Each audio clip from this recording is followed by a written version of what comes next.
네, 안녕하세요 여러분, 박프로입니다. 자, 제조반도체 볼 텐데 그동안의 하락세를 계속 지속해 오다가 오늘 3.46% 정도의 상승폭을 좀 만들어냈어요. 그런데 좀 아쉽죠.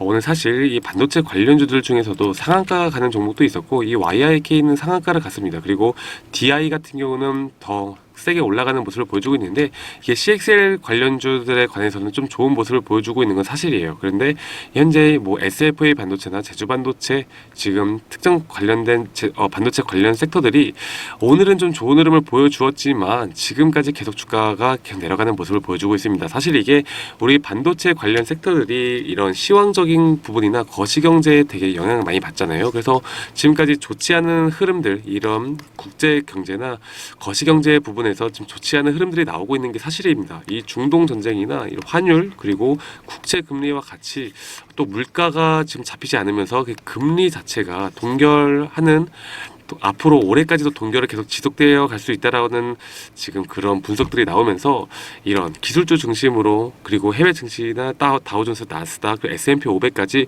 좀 하락폭이 계속 나타나고 있어요. 사실 이게 좋은 흐름은 아니긴 한데, 이게 여러분들 나스닥이 만약에 기침을 하면 우리 시장 코스피 코스닥은요 바로 몸살이 걸리는 그런 구조를 가지고 있습니다. 그래서 현재 이런 흐름들 때문에 삼성전자나 SK 하이닉스가 많이 하락을 했어요. 근데 오늘은 그래도 좀 괜찮은 흐름을 보여주긴 했죠. 근데 저희가 분명히 좀 봐야 하는 부분들이 많습니다. 오늘의 상승폭이 이게 앞으로 계속 상승폭을 가져갈 수 있는 그런 흐름들을 계속 만들어낼 수 있느냐, 이런 추세를 계속 이어갈 수 있느냐를 우리가 좀 살펴봐야 하는데, 이런 부분들에 있어서는 조금 의문이 있긴 합니다. 왜냐면 현재 이런 장세가 워낙 좋지 않은 모습을 보여주고 있고, 물론 오늘 이런 미국 나스닥에 대한 흐름들, 시장이 만약에 좋게 나온다라고 하면 내일도 우리 증시가 좀 좋게 나오면서 다시 한번 좀 수급이 나올 수가 있어요. 그런데 현재 이런 하락이 지속되다 보니까 오늘의 이런 조금의 양봉만 나와도 개인 투자자분들이 다 겁을 먹고 떠나가는 그런 장세가 되어버린 것 같아요. 자, 그러면 저는 어느 정도의 좀 상승폭을 조금 더 기대해 볼 만한 부분이 있다라고 봅니다. 그리고 제조반도체 같은 경우는 제가 이런 저점을 이탈하지 않는 선에서 저희가 아직까지 볼 만한 부분이 분명히 있다라고 말씀드렸죠.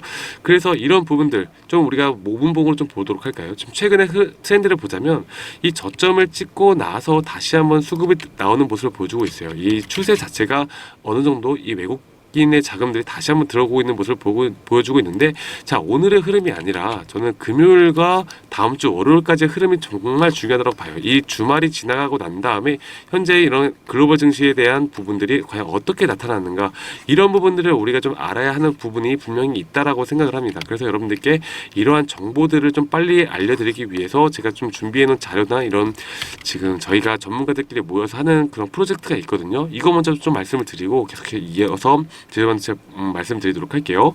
제가 이런 실시간 정보들 같은 경우에 좀 텔레그램 방을 좀 운영을 하고 있고, 이런 부분들을 여러분들께 좀 도움을 드리고자 계속 노력을 하고 있어요. 그리고 저희가 전문가 5명과 함께 이런 100일의 기적이라는 프로젝트를 하고 있습니다. 저희가 1월부터 3월까지 진행을 했었고, 지금 4월달 동안 모집 중인데 아마 5월부터 100일 동안 저희가 여러분들께, 우리 구독자분들께 좀 도움을 드리고자 무료로 진행을 합니다. 무료로 진행을 하고 이러한 종목 추천을 좀 해드릴 예정이에요. 그런데 저희가 앞으로 이번 프로젝트가 끝난 뒤에 다음부터는 좀 유료로 진행이 될 예정이기 때문에, 이번에 저희도 이를 갈고 열심히 해서 여러분들께 좀 좋은 모습을 보여드리려고 노력하고 있으니까, 이 010-2011-9671로 저한테 구독 참여라고 문자 한 통 보내주시면 제가 구독 문자 확인한 다음에 여러분들이 이 영상 하단에 있는 링크로 신청 보내주시면 제가 여러분들께 이런 것들에 대해서 다 보여드릴 거니까요.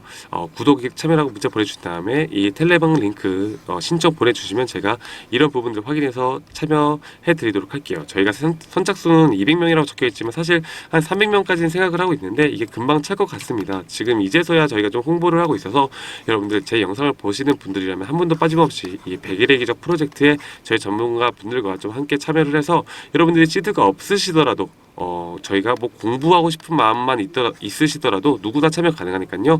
제 구독자 분들이라면 한 분도 빠짐없이 꼭 와주시길 바랄게요. 자, 그래서 이런 부분들, 지금 시황적인 부분은 우리가 빨리 아는 게 얼마나 중요한가를 좀 말씀드리고 싶어요. 물론 반도체 섹터가 좀 장기적으로 좀 보자면은 앞으로 좀 상승할 수 있을 거라 봅니다. 저희가 이 삼각수렴을 돌파를 했을 때 좀 상승 추세를 이어나가는 걸 기대를 해봤는데, 다시 주가가 빠지다 보니까 이게 끝이었나라고 생각을 들 수 있겠지만, 저는 지금 이 기간 기간적인 조정 구간이죠. 이 기간적인 조정 구간에 이 박스권을 계속 오랫동안 좀 횡보를 할 수 있다라고 생각이 들어요. 그럼 물론 단타적으로 본다고 하면 자리들이 좀 나올 것 같은데 이 제조 반도체를 저는 단타적으로 접근하는 건 좀 그렇습니다. 저는 충분히 앞으로 더 큰 상승을 바라볼 수 있다라고 생각을 하고 있고 여기에 대해서 지금 분명히 좀 손실 구간인 분들도 계실 거란 말이에요. 그래서 제가 여기에 대해서 여러분들께 드릴 수 있는 타점 부분이나 이러한 부분들도 좀 같이 도움을 드릴 수 있을 것 같아요. 자, 제가 일단 수급적인 측면을 좀 먼저 말씀을 드려보자면 지금 일단 오늘의 거래를 좀 보자면 이 JP모간서울과 이베스트 한국투자증권에서 좀 투자가 들어왔는데 이 JP모간서울 지금 오늘의 수급이 들어왔죠. 그런데 사실 오늘 6%가 상승을 하긴 했지만 여러분들께 좀 말씀드리고 싶은 게 있어요. 자, 거래량을 볼게요. 거래량이 최근의 흐름들보다 더 안 나오는 모습 혹은 그 비슷한 흐름이 나왔죠. 그래서 오늘의 상승폭은 이 매수세만 있었고 사실 매도세가 거의 없었다라고 보면 되는데 이게 좋을 수도 있고 나쁠 수도 있다라고 말씀드리고 싶습니다. 어쨌든 이 상승폭이 나왔을 때 거래량이 좀 실려야 우리가 더 신빙성 있는 그동안 더 상승할 수 있는 요인으로 볼 수가 있는데 이게 사실 양날의 검이라고 볼 수가 있어요. 이게 앞으로의 신호탄이라고 볼 수가 있는 거고 혹은 이게 지금 하락폭에서의 잠깐의 기술적 반등이라고 볼 수가 있는데 이런 흐름들을 우리가 어떻게 알아요? 금요일과 월요일장을 보고 우리가 판단할 수 있는 겁니다. 그래서 우리가 금요일과 월요일장 여러분들께 이 제조반도체에 대해서 여러분들께 좀 더 디테일하게 알려드려야 할 것 같아서 제가 또 영상을 찍긴 할 건데 그러니까 여러분들 지금 이 구간에서 너무 쉽게 예단을 하면 안 된다라고 좀 말씀드리고 싶어요. 자, 주봉으로 보도록 할게요. 주봉으로 보자면 지금 20선에 대해서 좀 지지를 계속 해주고 있는 모습을 보여주고 있어요. 만약에 이게 일반적으로 주봉에서 20선에서 반등이 나온다라고 하면 이게 1차 파동, 그 조정 파동, 2차 파동의 시작이라고 좀 생각을 해볼 수가 있거든요. 그래서 지금 이런 부분도 어쨌든 좀 기대를 해보자. 만약에 오늘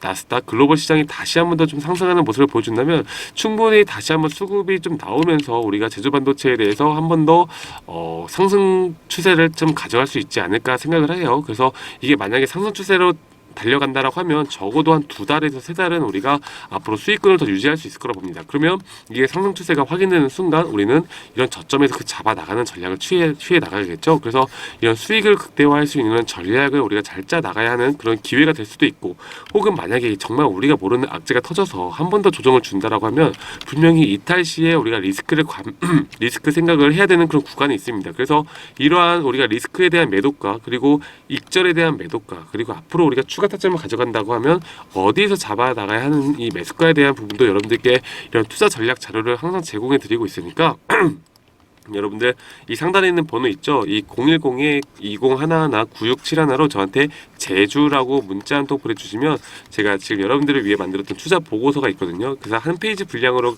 간결하게 만들었어요. 그래서 제가 말씀드렸던 매도가나 매수가 부분 그리고 눌림목과 고점 신호를 우리가 어떻게 파악을 할 것인가 이런 부분들을 파악을 하는 데 있어서 어떻게 우리가 알 수 있을 것인가에 대한 부분들을 여러분들을 위해 만들었으니까 우리 구독자분들이라면 제주라고 문자 한 통 보내주신 다음에 제가 만들었던 이런 투자 전략 자료까지도 꼭 받아보시고 이것만 보시고 여러분들이 좀 판단해 보신다면 여러분들의 투자 전략에 분명히 도움이 될 수밖에 없다라고 생각이 듭니다. 아시겠죠 여러분들? 그래서 이런 부분 중요한 부분들을 여러분들 좀 아셨으면 좋겠어요. 그래서 이런 것들도 꼭 챙겨 가시길 바라겠고 지금 이 구간 어쨌든 저희가 지금 너무 힘들어하는 이 구간 여러분들께 저는 항상 어떤 흐름이 나오던 만약에 제가 말씀드렸던 것과는 반대로 다시 한번 더 큰 조정이 나오던 간에 혹은 상승이 나오던 어떤 흐름이 나오든 저는 여러분들과 함께 계속 영상을 찍으면서 도움을 드릴 겁니다.